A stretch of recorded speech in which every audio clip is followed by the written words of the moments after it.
On April 17, 2018, we all received the sad news of former First Lady Barbara Bush's death. Although it was a long time in coming, her passing still shocked quite a few people because she was known as a real fighter. Out of respect for her as a person who devoted her life to serving others, I thought I'd focus on her this week. Not really as a biography, just some personal observations and things about her that have stuck with me over the years. Being a child of the late 70s, please don't do the math, I only became aware of the presidency during the Reagan era. At that time, the Bushes were in the Reagans' shadow, so I never really got an opportunity to study Mrs. Bush or to hear what she had to say. However, after she became First Lady, it struck me that, for the first time, I was seeing the lady holding that title not just as a proverbial woman behind the great man, but as an actual mother. Mrs. Bush always seemed very preoccupied and enamored with her kids, which gave me a warm feeling inside. It was almost like she was saying, my husband's job is to put America first. Mine is to make sure that our kids don't keep coming in second. I could also tell how much she loved her husband, just by the way in which she looked at him. Given her strong emotional attachment to her family, it's amazing that, after losing her mom in a car accident, then losing the 3-year-old daughter named after her mom to leukemia, she could find the strength to put on a brave face and smile for her husband when making public appearances. I was surprised and heartened to learn that Mrs. Bush was a military spouse from way back in World War II. What I identify with most, however, is the fact that she raised the kids and kept the home fires burning whilst Mr. Bush served in the Navy, pursued his political career, and ran an oil company.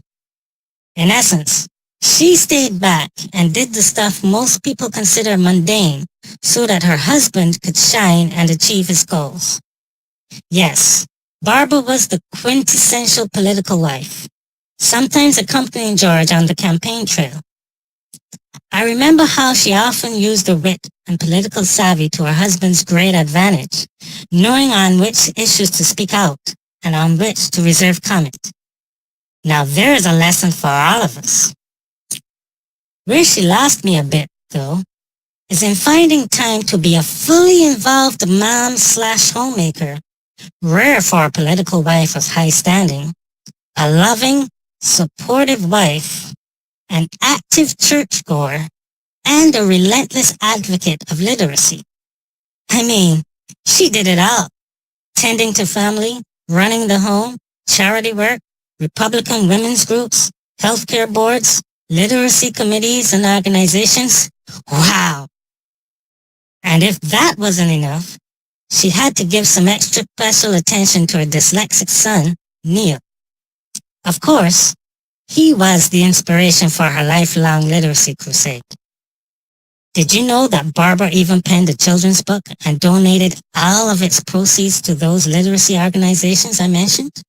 Man, she was a real powerhouse.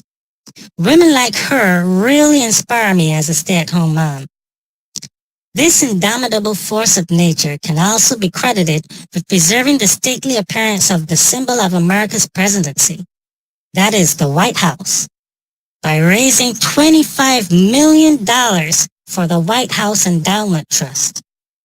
One more thing that struck me about Barbara Bush that we should all emulate was her humility.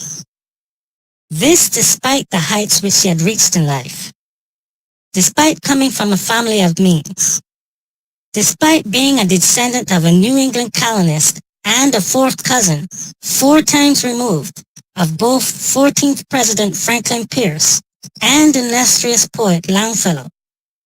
In fact, as First Lady, Mrs. Bush was often at loggerheads with the Secret Service because she insisted on driving a regular-sized car and traveling on public trains and airplanes. Did you know that? Yet here we are, thinking that we're entitled to feel superior just because we're married with kids, are tall, are thin, are good-looking, or we have a big house, or an impressive zip code, or a nice car, or a high IQ, or a great education, or a high-paying job, or an exceptional talent. No, peeps. Let's follow Barbara's example, shall we? Look, folks, whatever your political persuasion, even if you don't have one, I want you to adopt these 4 attributes from Barbara Bush. 1. Devotion to family as a first priority. 2. Humility. 3.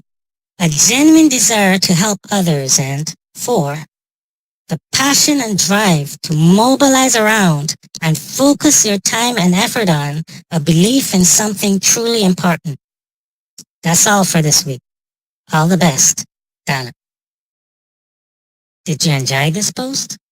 Then please click the like button and add a comment below this video. To make sure that you never miss one of my vlog posts, click on the subscribe button below. You should also click the little bell next to it in order to receive alerts whenever I send out new diary posts. Please see the next slide for a list of my pages and channels.